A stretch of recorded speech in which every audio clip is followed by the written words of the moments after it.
अजित पवार महायुतीत सामील झाल्यानंतर पवार अजितदारांसोबत जाण्यास जवळपास तयार होते असा दावा प्रफुल्ल पटेलांनी केलाय।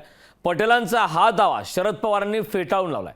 ऐन निवडणुकीत पटेल हे बोलल्यानं त्यांच्या दाव्यावर आता संशय व्यक्त केला होतोय।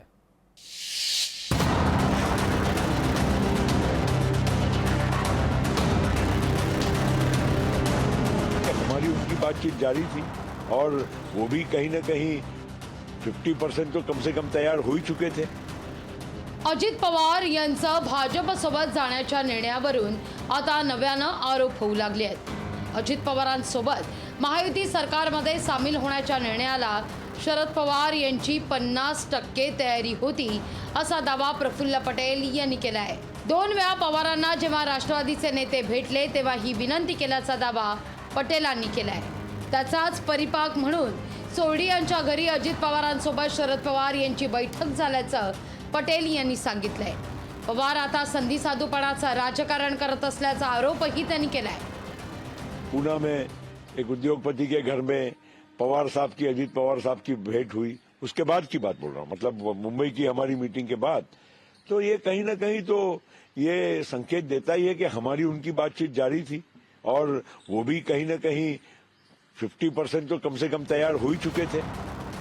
प्रफुल्ल पटेलांच्या दाव्याला उपमुख्यमंत्री देवेंद्र फडणवीसांनी दुजोरा दिलाय।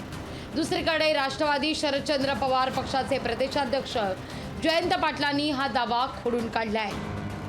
असं कधीही तयारी नव्हती, हेच जाऊन आग्रह करत असतील तर किती वेळा पवार साहेब काय बोलणार।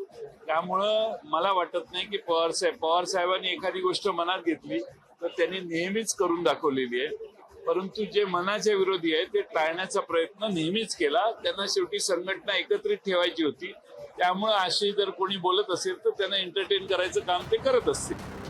खुद्द शरद पवार यांनी प्रफुल्ल पटेलांच्या दाव्याचा इन्कार केलाय।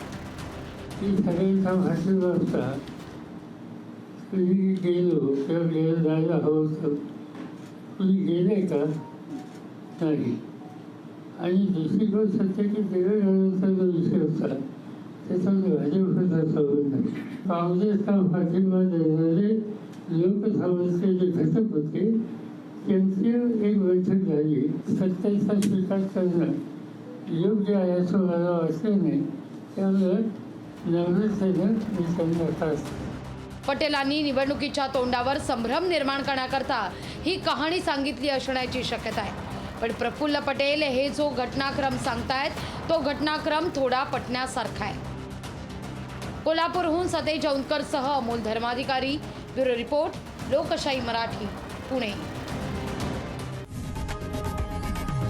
लोकशाही मराठी ऐका, पहा, जागरूक रहा।